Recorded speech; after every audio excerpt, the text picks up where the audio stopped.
Welcome to Locke and Key Unlocked, a podcast about Locke and Key on Netflix and Locke and Key the comic books and Locke and Key coming soon to a theater near you. I'm Alex. I'm Justin. I'm Pete. And we are going to be talking about the fourth episode of Season 1 of Locke and Key, The Keepers of the Keys. This is written by Mackenzie Dorr and directed by Tim Southam. And very exciting episode. Lots of stuff going on. Lots of romantic stuff going on. Ooh. Yes. Yeah. So, very quick recap of what's happened so far so we can jump right into it. Basically, we are following a family called the Locke family. They moved into a house called Keyhouse in Matheson, Massachusetts. There they discovered a bunch of magical keys and a being named Dodge who wants to get those keys. Over the past couple of episodes, they tussled with Dodge a couple of times. They played around with the keys. One of the big keys that they discovered is called the head key, which in this iteration, in the TV iteration, opens up a door or a trunk or something like that, some place that is special with you, and you can go inside your own head, play around with your memories.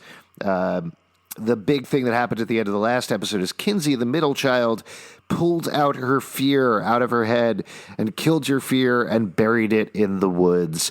So she is fearless at the current time. Other quick things you probably need to know. There is Bode Locke, who is the youngest kid. He is friends with a guy named Rufus, who is helping around to the house. Rufus's mom, Ellie, has struck up a friendship with Nina, the Locke family matriarch. Nina, by the way, is on the wagon. That's the right phrase, right? Yeah. Not off the wagon. Off the wagon is drunk. On the wagon is not drunk. Yeah. It's better to be on the wagon. It's better to be on the wagon. Yeah, it's healthier to be on the wagon. Like my preference is being tied to a rope and dragged from the wagon as it runs down the street out of control. Out of control wagon. That's me. That's what they call me. Yeah, you're a real Wild West man.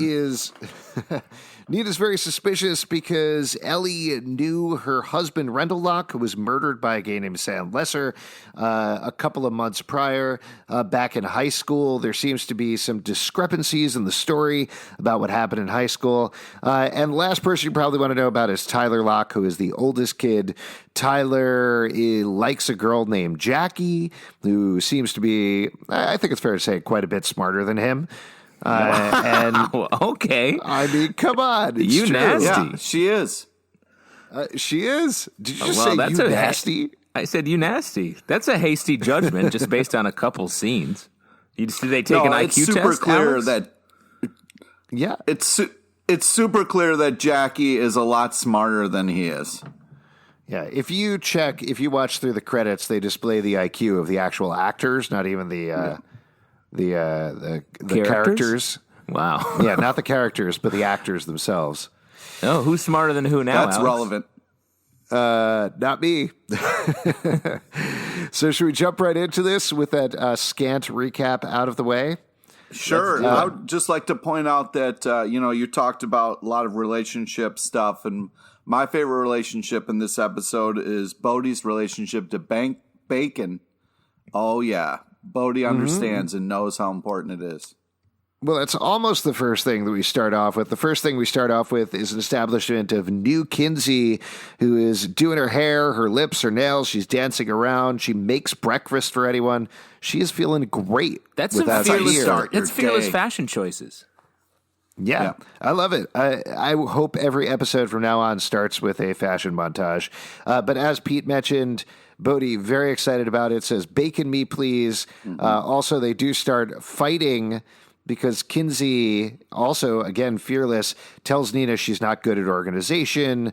She's being straight up aggressive about it. And Bode very hilariously says, "No fighting in front of the bacon." Yeah. Cute. Fearlessness leads to nastiness, as we learn here. Now, let me ask you, what fashion choices would you guys make differently if you were without fear? Probably more parachute pants. Really? More fabric? Yeah, more fabric. I don't know. Oh, I'm sorry. Go ahead. No, I was just going to say, I feel like most of my bold fashion choices are based on lack of money, not necessarily fear. Like, I would love to wear tailored suits every day. That would be Really? delightful. Wow. Yeah. Just feel real sharp and fancy, but I don't want to, like, I would want people to make the suits for me, hand me new clothes every day. So it's a money thing, not a feel thing. Wow. Okay. So parachute I pants also suits. agree. Gotcha. Yeah, Pete? that's kind of what I would do. I want more zoot suits. Parachute pantsuits? Oh, suits. Yeah. Zoot suits? What is this? What are these two people on this podcast? Well, Pete actually used to be in the Squirrel Nut Zippers. Yeah. It was a real zoot suit riot for a lot of the 90s for Pete. He threw back a bottle of beer. What is your fearless fashion choice, Justin? I guess a head to toe jumpsuit. Oh. Okay, nice. not Like- one of those half jumpsuits that most people are wearing these days. Wait. Are you No, talking about full like zip an up. Adidas jumpsuit? No, I'm talking about one thing you just pull on, like when you go skydiving. Like what a you would wear. onesie. Yeah, I guess a Like, onesie.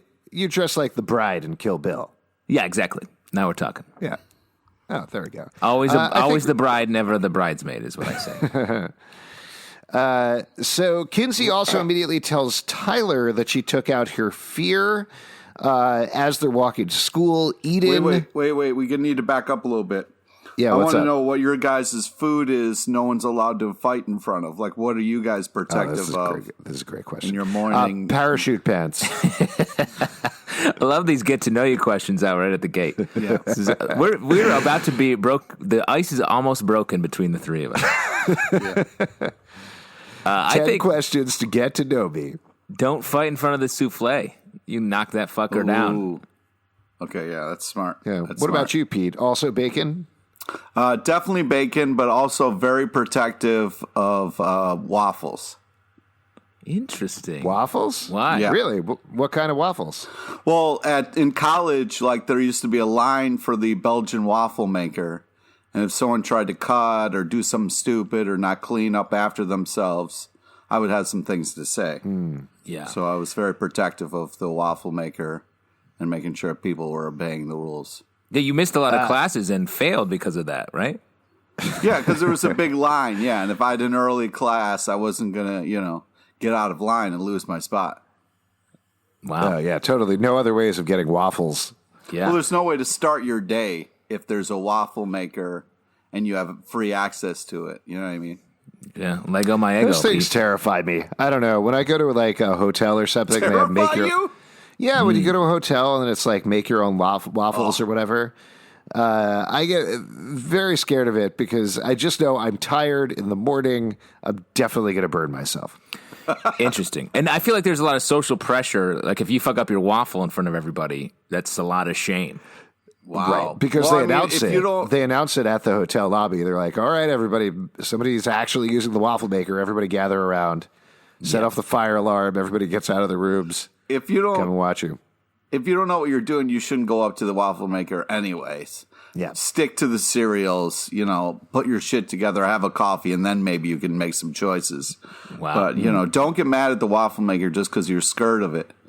And when I was in Ireland, they had a pancake machine that you would just pour in, and it would come off a conveyor belt. That was just glorious. In Ireland? Yeah, we were staying at a hotel and they had a pancake machine. You could just put your plate down and just load up as many pancakes that came off the conveyor belt. That's a great way to start your day. Pete, have you ever thought about the man that machine replaced? Oof. Wow. That pancake man is no longer there because the machine took over. This That hurts, was man. actually a little bit of history for you. This was the start of the Irish potato famine. They were putting all of the resources into automatic pancake machines. Yeah, huge misappropriation of funds. Yes, and this, of course, all ties into the plot of Locke Key. As I was saying, Kinsey and Tyler get to school. Eden makes fun of her. She don't care. And then we get even more on Kinsey. Like there's a solid block of Kinsey stuff happening right at the top here. She made the splattering poster. Scot is upset. Doesn't want anything to do with the poster. Doesn't want anything to do with Kinsey because he was stood up by her in the last episode. Right. And He's Kinsey tells sticking him, up for himself. yeah. Kinsey says, you know what? Actually, I like you, and I want to hang out outside of school, and he's pretty happy about that. Now, I have a question. Whoa. He said, as you wish, which, as we all know, Princess Bride reference, really romantic, very beautiful. I thought that was very touching. Also, Kinsey made a decision about her entrance piece for her art school and sent it away, which I was super happy about. I was super scared she wasn't going to do it because, she was overwhelmed with what would really best represent her. Took out her fear and was like, boom, this is the one. Send it in. Yeah. An interesting little detail. Did you guys watch Nosferatu, which is based on the Joe Hill novel? The TV show. The TV show. Did you watch the TV show on AMC? I did not. I've seen the original Nosferatu movie. Oh, okay. The one with the guy who's like, yeah. Well, it's not like that. But this is kind of in the book, but not really. But it's played very big in the first season of Nosferatu. Is the main character there is a girl who also is applying to art school and having a very hard time choosing her application piece. Yeah.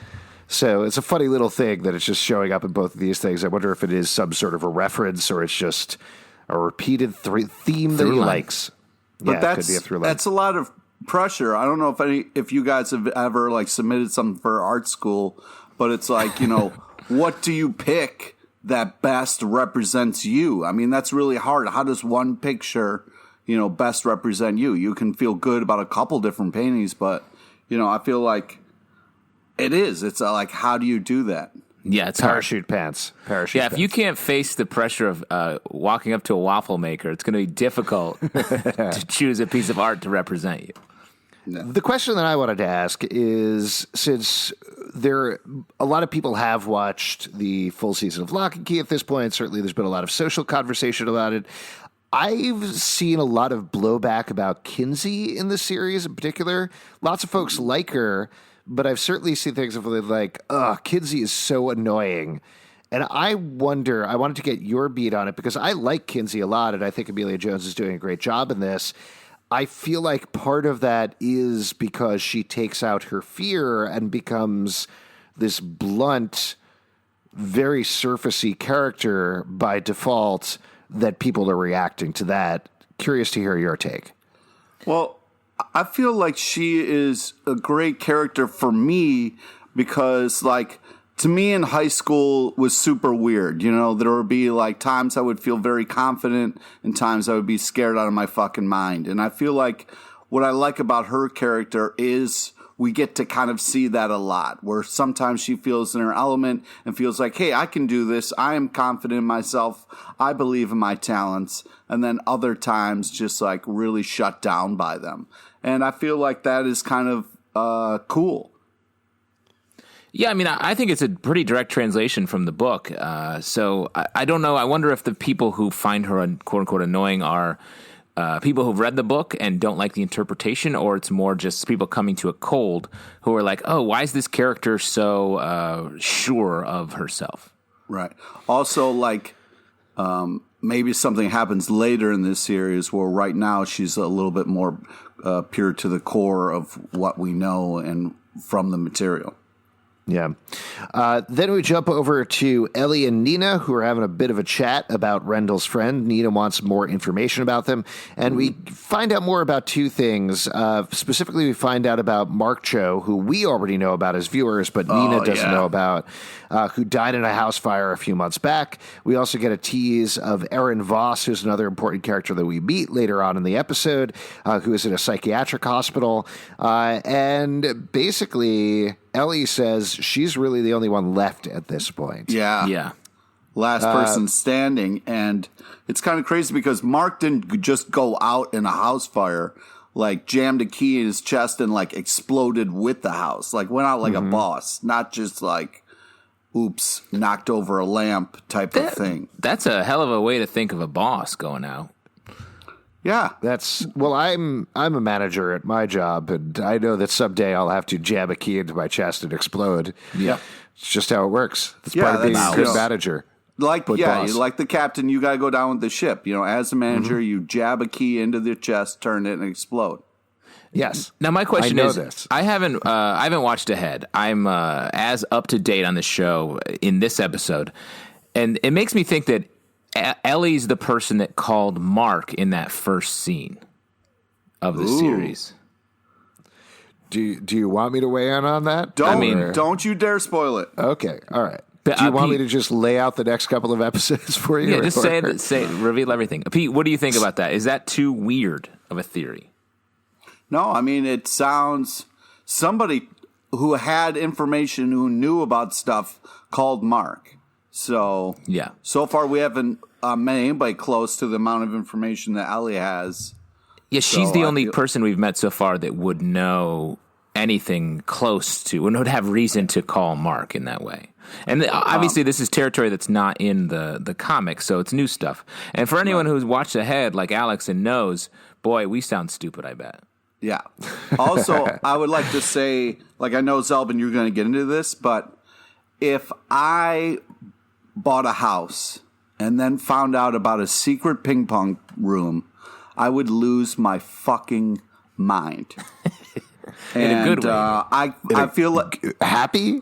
yes, but also like, you know, the first thing I do is I ask about any new place, like, what's the possibility of a fire pole, like a secret fire pole or a back room Secret where there's fire fire. Be very then unlikely you to find a ask- fire pole in a non-fire house. And you ask about a secret ping pong room. That's like the second thing when you talk Sure. to your realtor. So, like, the fact that she didn't know about that really is upsetting. Yeah, and find- we live in Brooklyn, so you know most apartments have both those things. Yeah. Yes, exactly. It's a real fun house. Fire poles, as I've grown up, I feel like they're just pretty dangerous. They're just poles that you Wow, grab you sound onto like a and real fall. dad right now, bro. It's not a dad. real dad. It's not a dad. It's just like, it's just a pole you grab onto and then fall to the ground. You slide down it, and it's No, you faster kind than of just stairs. fall. I'm with Justin on this. You kind of just fall down that pole, and then you got to climb back upstairs anyway. It's not like you can shimmy back up it. Actually, my now that I God. hear Alex say it, it does sound pretty dad-like, so never mind. Retract it. So Ellie does reveal that there is a secret ping pong room in Well, the basement, Pete, which real is quick, where I'm going to hide a ping pong ball in one of your coats, and will that be a little fun? Will that be Yeah, oh yeah, like a little gesture toward your dream? yeah. I doubt You you'll should be able to get slowly- it past me, though. What you should do is you should buy a ping pong table, break it into tiny little pieces, and every time you see Pete, just leave a piece in his pocket until finally, years from now, he can construct a ping pong table all by himself. Yeah. Well, that's the dream right there. And he can have it in his bathroom or whatever. I So love how should they old do this f- ping pong room is. It's so old that it has a Radiohead poster in it. Can you believe that? Oh, Classic man. rock band Radiohead. It's The funny 90s. because in the comic it's like 90s, right? Is when Rendell is friends are teens, I think. Nah, I would Yeah. think earlier than that. Like 80s, 90s, something like I that. think early 80s. 80s, 90s, and 80s? hits from today. Yes. Right, and hits from today. But this is clearly like late 90s, early 2000s, something like that. I Super think. clear. Super clear. Yeah. You can tell Radiohead is old because it has radio in the name. These days it would be MP3 head, I bet. That's right. That's 100% right. But I did really like how this had like a Goonies feel of finding like a secret room and like, ooh, look at all this old stuff.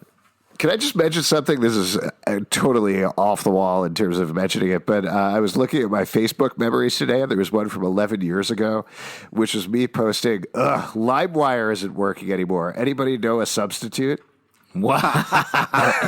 You were the last it. guy on LimeWire, dude? I was the last guy on LimeWire. Your So there computer you must go. have been 85% viruses. I just looked back, shut the lights as I left, and ran as fast as I possibly could because those viruses were after me. Yeah, I bet. So they discovered the ping pong room. It's been boarded up. Nina breaks it open. I feel like this is a reference to the movie House or House 2. I don't know. Okay. Do you know what I'm talking about? Like, it was like, I never saw that movie, but I saw the poster and the commercial. And for some reason, the bashing through the wall with the sledgehammer really stuck with me. It reminded me of Ghost, The movie Ghost. Okay. Yeah, I can see that as well. And as they're exploring the room, you see some skates are hanging there. That seemed to be a very specific thing, particularly if you know the comic books. That seemed like a Easter egg to me. And Ali was specifically looking for something and then got busted by Nina, where Nina was like, "Hey, what are you doing over there?" She's like, "Oh, nothing.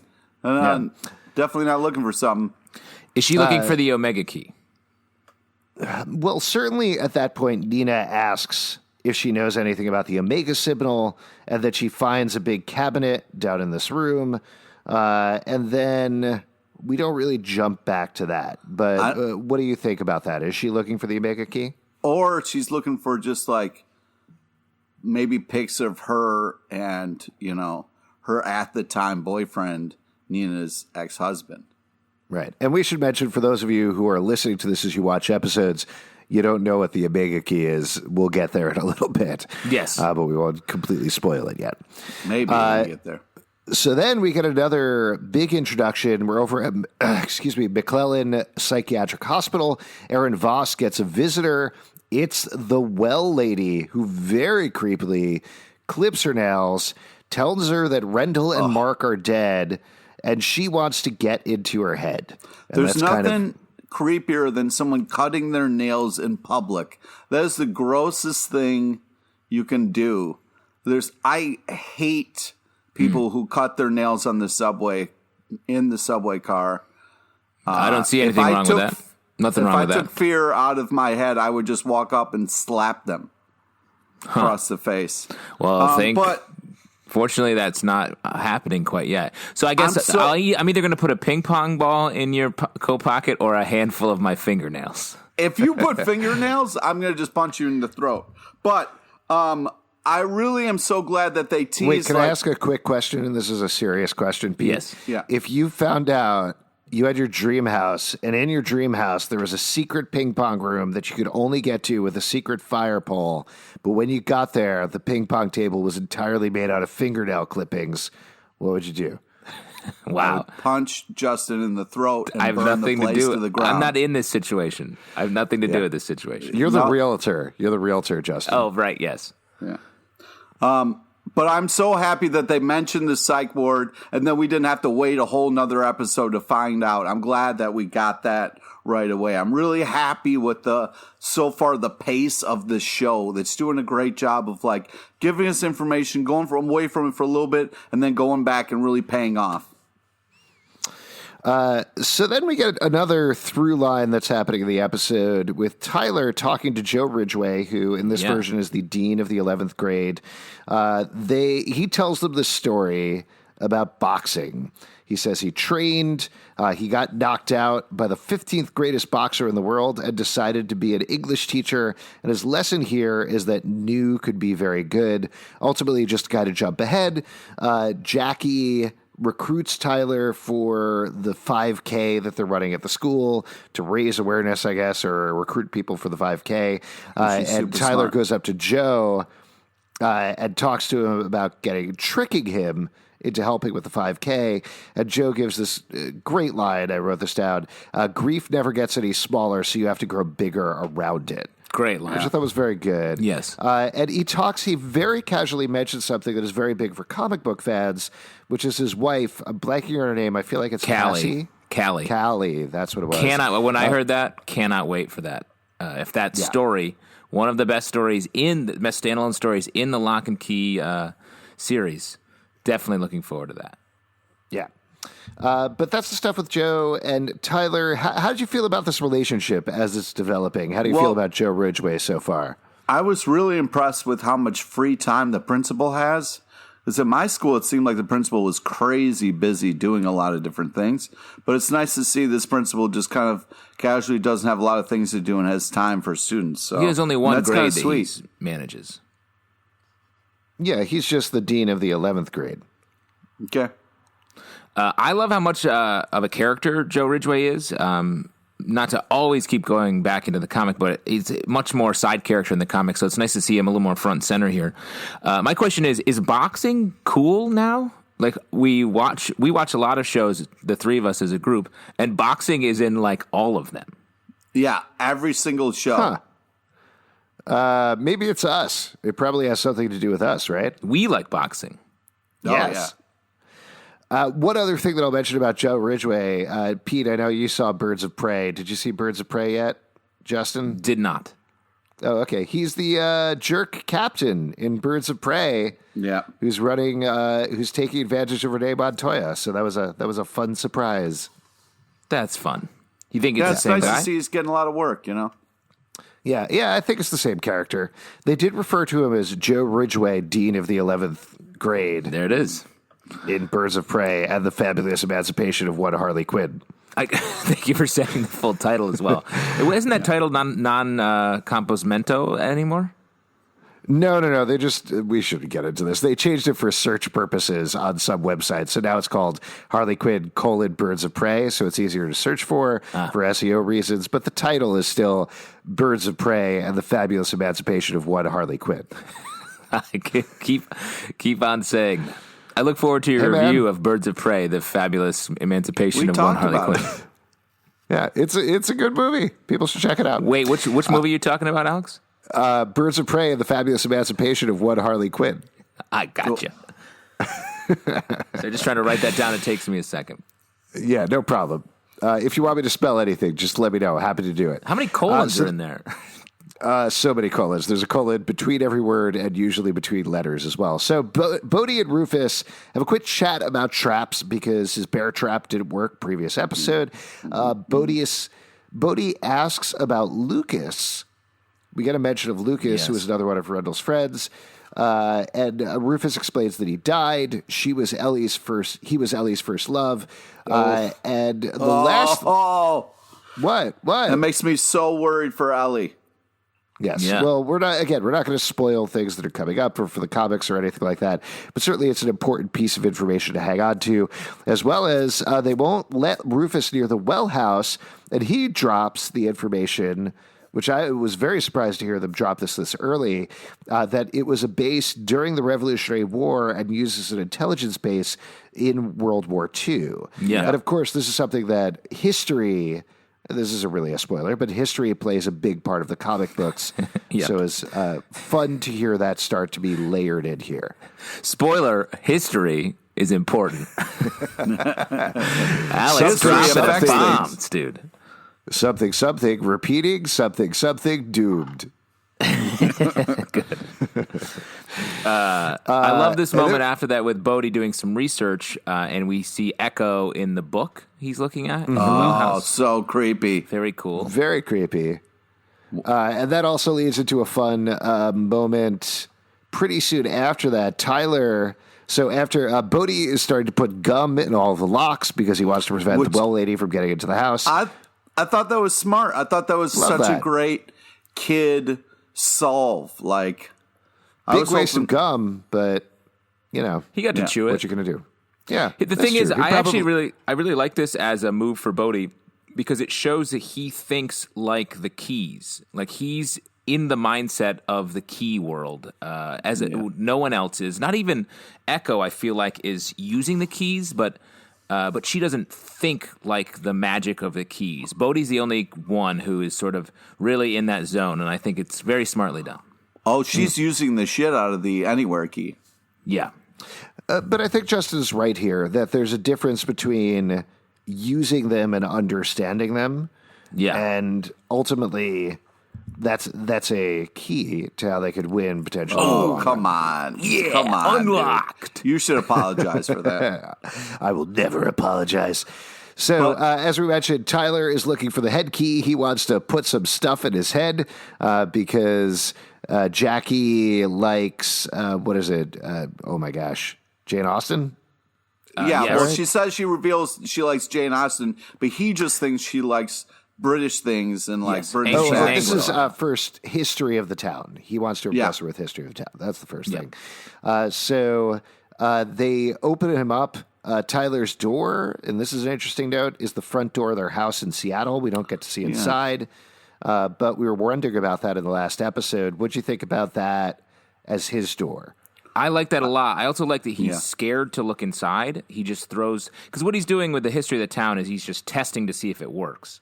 and he just throws the book in, has the information, then he puts in British history so he can impress Jackie with his Anglophile knowledge. Yeah. That's right. But I do think I like how he's scared, and it's a place where his fear lives, showing that his brain is just dominated by the trauma of what he went through with his father and the life that he used to have in Seattle. Yeah, I also really like the fact that he didn't look in, like he was too freaked out by it. I just like the honesty of that moment of like, if you could walk into your brain, I wouldn't just throw open the door and stroll right in. I would hesitate, think about it, get myself trying to like emotionally prepared if I was going to do it. But I like his reaction to that. And there's two fun other details that happen here. Before Bode gives her the history book, he rips out the page with the well so that won't go inside of his head. To your point, Justin, again, very smart, understanding that this magic may work in different ways. I also think he was worried that if Echo was in that page and he put it in Tyler's head, that then Echo would be in Tyler's head. Right. Yeah, that's what I mean, is that I think Bode is strategizing a lot more than anybody else. Particularly Tyler and Kinsey this episode are just throwing caution to the wind. Yes. I love Bode's attention to detail and the way he's really kind of like going about things and really paying attention to stuff. And he's the only one who appreciates bacon. Yeah, you've definitely covered that. He has a lot of free time because he hasn't gone through puberty yet. Whatever, man. Bacon's going to be there for his whole life. But Pete, have you gone through puberty? You're really focused on bacon here. Bode. Bacon. His name is Bacon. Bacon. Pete's name is Bacon. I know what's going on here. The other detail that I wanted to mention was after Tyler puts his book in his head, he says, "Ask me something about Matheson." And Bode's reaction is, "I don't know. You took the book." Yeah, that was I great. love that moment. Very funny. Yeah. Now, then we get another important flashback. A lot of Nina's storyline is split between investigating what happened with Rendell in the past and flashing back to Rendell in the past. As she's pouring some, I think it was ginger ale, into a mug, she flashes back to the first time Rendell gave her that mug. She's repairing chairs. He hands her the mug. It says "Ray of fucking sunshine" on it. Pours her some ginger ale and tells her that he is happy that he's with her. He's happy they moved here to Seattle. I wanted different faces, different places. I found the best one. Yeah. He's a good guy. I like this Rendell a lot. And I love how much time we spend with him. I'm very surprised by that in the series, that we get to know him over the course of so many of these memories. And it helps to make him a real character while also giving us so much background and exposition about the Locke family.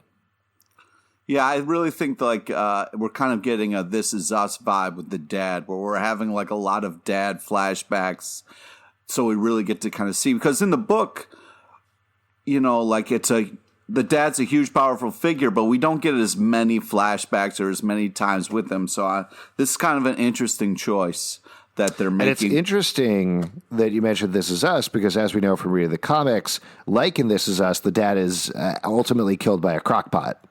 Yeah. Yes. Sam Lester is revealed to be an anthropomorphized crockpot. The only problem he used the crockpot key to change himself into a human being. So the only problem I had with the Nina stuff is the fact that like she wasn't in the ping pong room. You know what I mean? Like, if you find out about a secret ping pong room, you don't leave said secret ping pong room until you've searched all of it and discovered what else is in there. Listen, I know I said I wasn't going to spoil anything for the next couple of episodes, but very quickly, Nina's main role in the series is sitting in that ping pong room eating big plates of bacon. That's basically all she's doing. She installs a secret fire pole. She's sliding up and down it.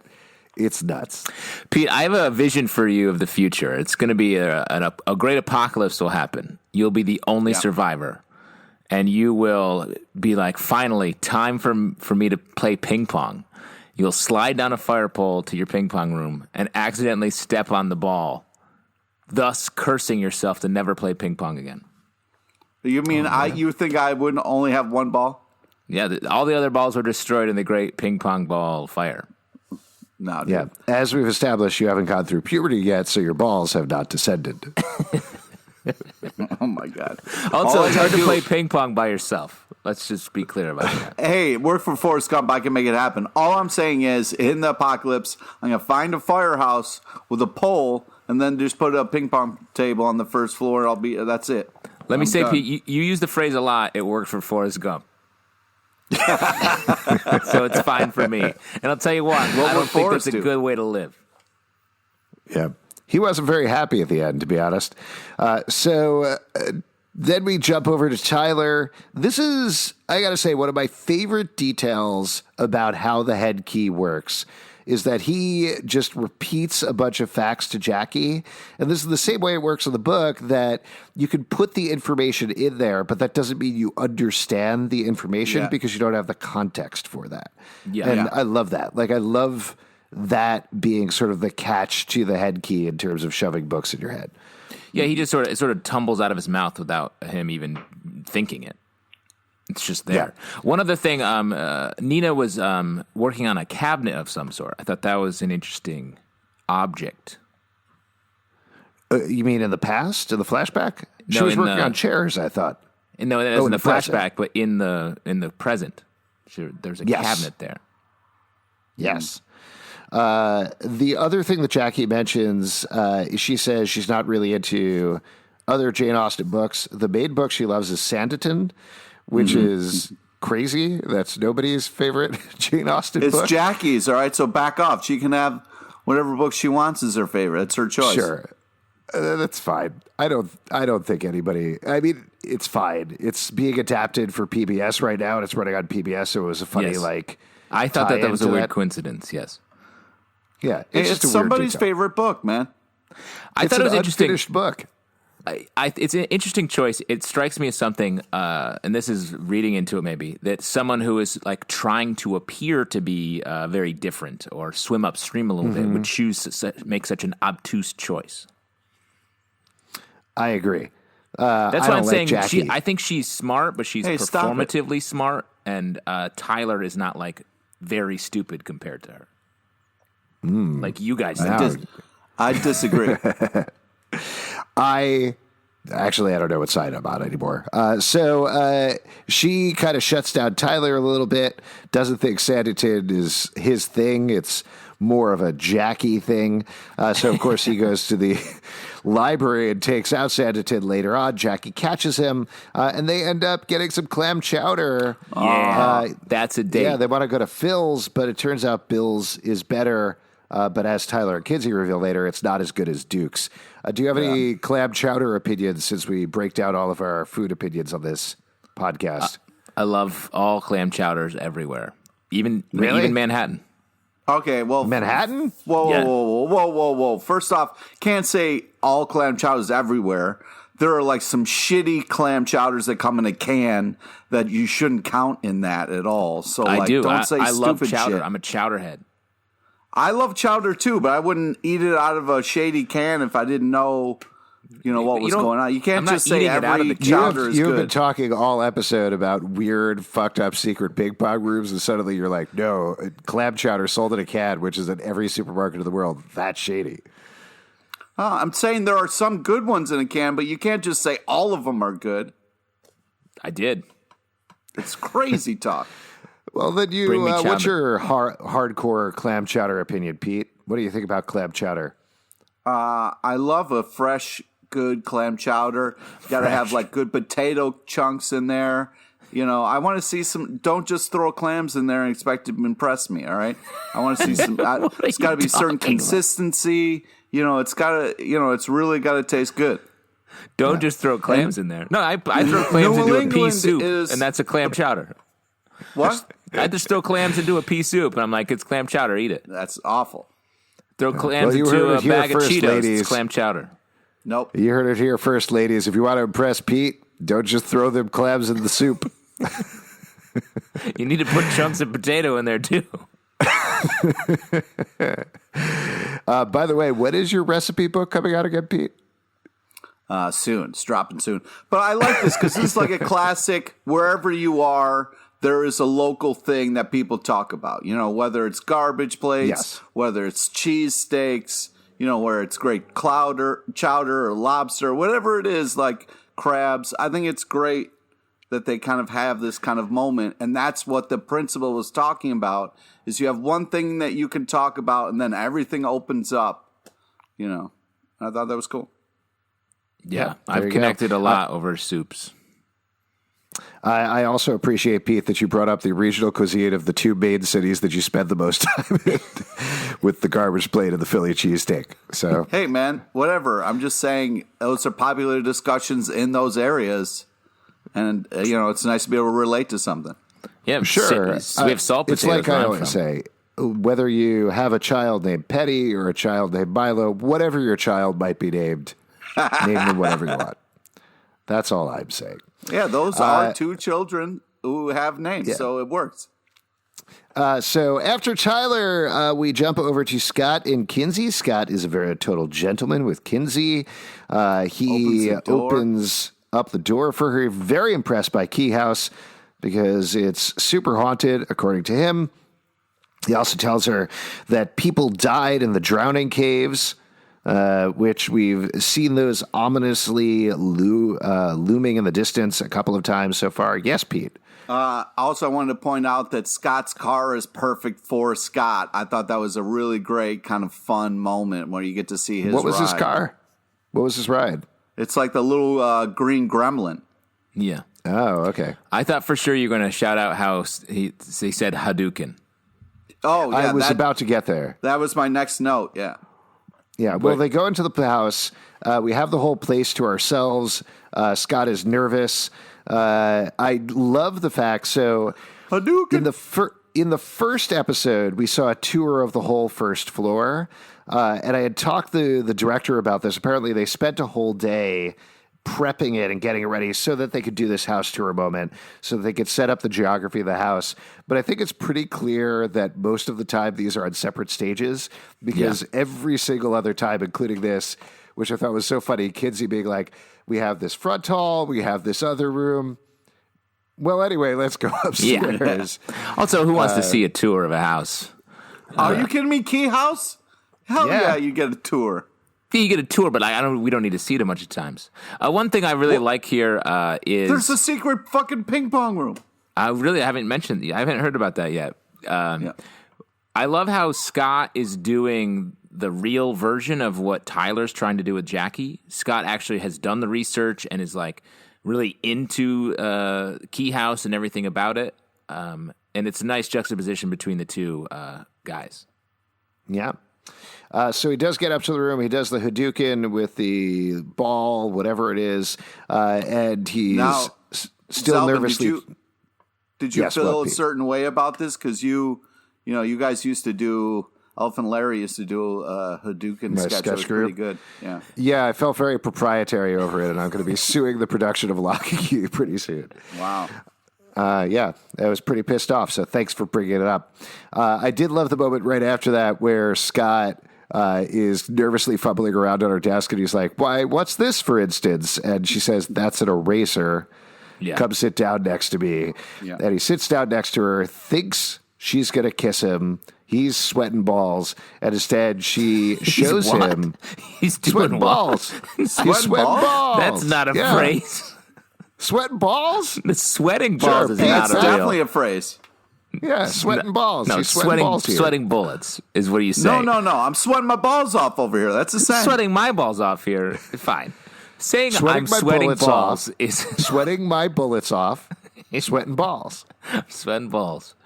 Yeah. All right. Balls of sweat coming out of my body. Sweating bullets. Thick sweat. Thick balls of sweat. Yeah, just balls of sweat.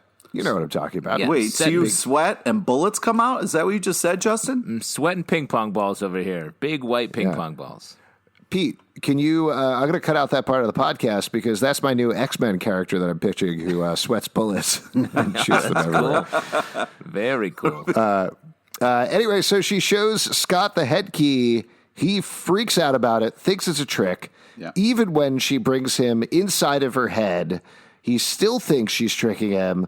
And then they walk into the memory room. She reveals that her dad had a sweet tooth, which I thought was kind of interesting, that she has a room.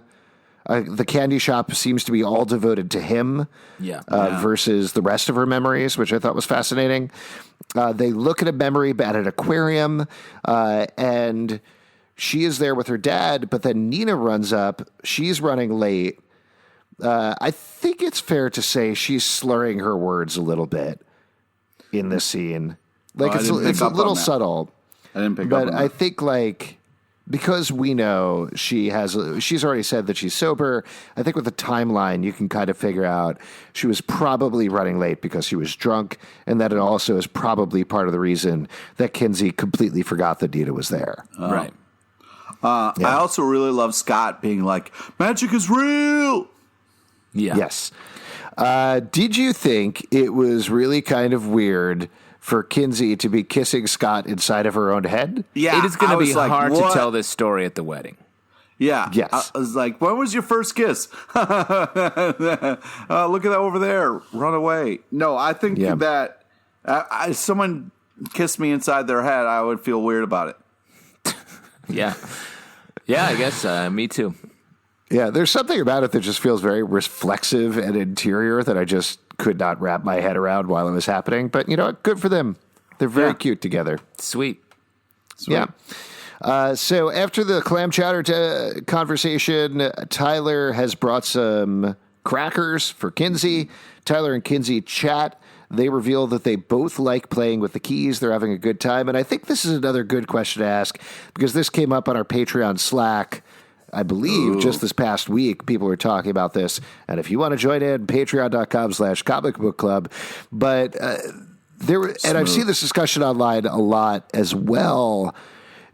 Do you feel like they're being too free with the keys, with telling people about the keys? Yes. I mean, I think a better way of saying it is, do you feel like it's true to life that they're doing that, or should they be keeping it secret? I think strategically, yes, it's bad. But I do think it's true to life that you would want, especially for Kinsey, who's fearless. So she doesn't understand that maybe she should be a little bit more guarded about it. But I think it's true. I think it's true that they'd be like, hey, check this out. I got to show you this crazy thing. Mm-hmm. Yeah, I feel like that is very kid-like to not know what you should be telling, what you should not. But it's also kind of weird. It doesn't feel right how loose they are about these magical powered keys. But like, I mean, that's the power of the keys. I mean, this is, I guess, a little bit of a spoiler, but like in the past, Rendell, they shared the keys. So like the keys are about like youth and sharing amongst your friends and really exploring the magic together. It's funny. I think we had a couple of discussions about this where we were talking about the comic book, and certainly I felt then that, yes, they were telling too many people, Dodge is out there, Dodge is going to get the keys, they got to be scared about this. But watching the TV show, it felt palpably different to me, maybe because it is set in a more modern time when we're more used to cell phones and Twitter and everything else, where it feels like you find a magical key, unless there's a very specific excuse, you'd be like, oh shit, post it on Twitter. You'd have a whole thread about magical keys. You'd go on TikTok and do stuff, and people would be like, oh, you're faking it. What are you even talking about? You know, like you'd be everywhere showing off these magical keys. No way, man. In supernatural shows, there's always an excuse, right? Like we can't tell people about our alien powers because we're going to be dissected by the government, or vampires. Real. We can't reveal vampires for usually kind of the same reason. Like there's always going to be some sort of people are going to die if that's going to happen, but Tyler and Kinsey in particular, they don't know the stakes of that yet. They don't know about the well lady. They've heard about it from Bode, but they haven't seen it until the point that we're about to get to, where Tyler understands what's going on. So to me, it makes sense. Like there's no stakes for them. There's no downside for revealing what's going on with the keys. Plus, they need to talk to other people about it. They need to like understand what's going on, and that's why I feel like they wouldn't post it on Twitter, say, but they would like reveal to someone like, what do I do about this? But when you get like a new thing, like it's not something that you immediately share, you know? Like you kind of keep it to yourself for a while, make sure it's cool, and then select few you kind of let in. But yeah, I feel like it's a little too loosey-goosey but I can kind of understand how they're getting away with it. I guess I should speak for myself then, because I think, frankly, if I found a magical key, I would immediately post it on every social media possible. Wow. I would. I'd be like, magic keys. I feel it's the same way as like new flavors of Oreos. Got to get it out there. Got to be first. That is the closest analogy. Yes. I'm the complete opposite. I would just be like, yeah, I got to go, guys. See you later.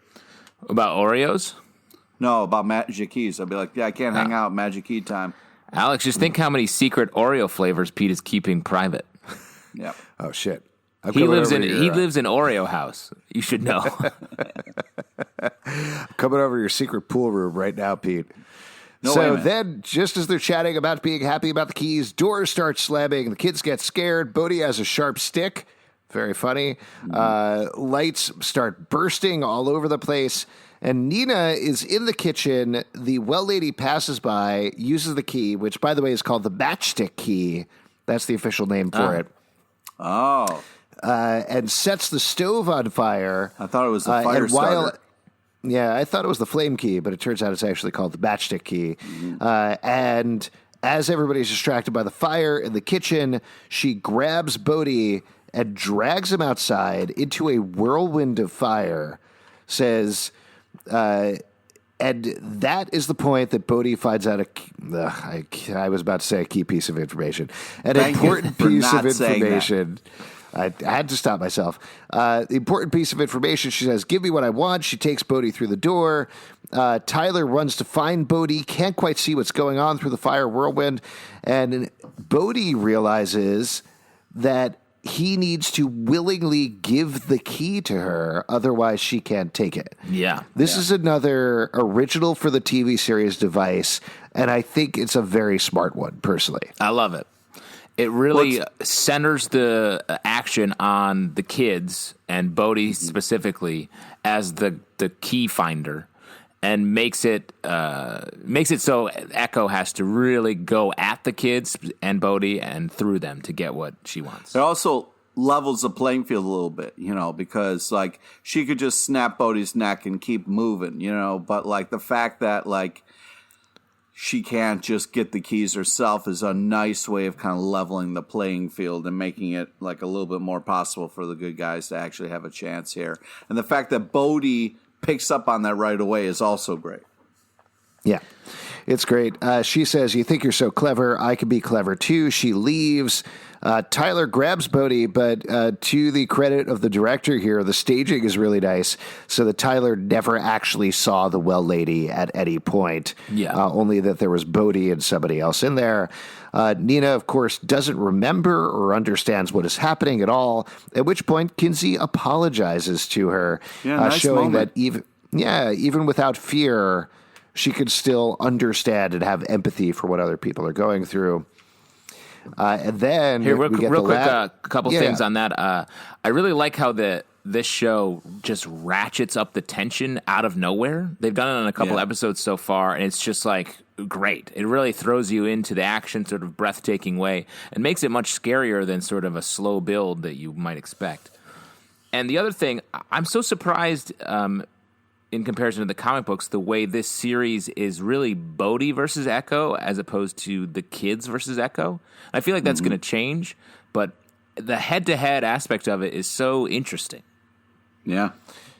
I wonder if in the early going part of that is because Jackson Robert Scott is so good and they already knew he was so good from the Hulu pilot that they knew what they could put him through and hang 4/10 of the season so far on him because he is so strong as an actor. That reduces to 2/5, Alex.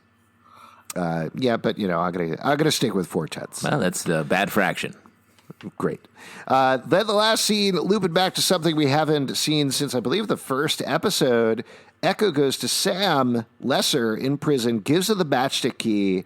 And she says, this is how I'm going to get you out of prison, and you can't stray from the path this time. And that's where we end the episode with Sam about to break out of prison using the matchstick key. But it's also interesting to see the well lady talking about trust because, like, she thought at first her and Bode, Bode would be her little minion, And I think she's hurt by the fact that Bode's like smarter, and she's trying to leverage Sam to be more obedient, and gives him a little hope with the matchstick key there.